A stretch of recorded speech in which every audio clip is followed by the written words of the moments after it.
আজকে আমি করব মুরগির লাল ঝোল। তার জন্য প্রথমে রিফাইন অয়েল কড়াইতে দিয়ে দিলাম, আর এরপর দেব সিদ্ধ করে রাখা আলু। কারণ এখন নতুন আলু সিদ্ধ হতে চায় না, তাই আমি আলুটা আগে থেকে সিদ্ধ করে রেখেছিলাম। আলুটা লাল লাল করে ভেজে নেব।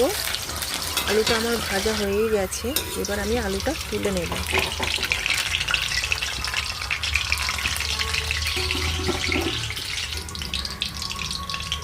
আলুটা তোলা হয়ে গেছে। ওই আলু ভাজা তেলের মধ্যেই দেব আমি গোটা গরম মশলার ফোড়ন।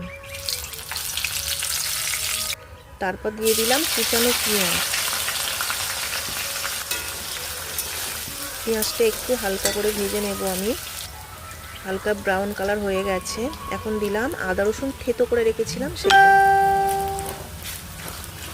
আদা রসুনটা আমি বাটিনি, আজকে আমি থেতো করেই দিলাম।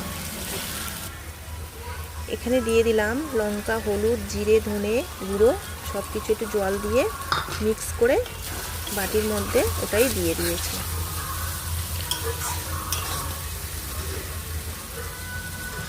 এবার দেব কুচানো টমেটো। এরপর আমি মশলাটা একটু কষিয়ে নিয়ে ভালো করে তেল ছেড়েছে, তখন দিলাম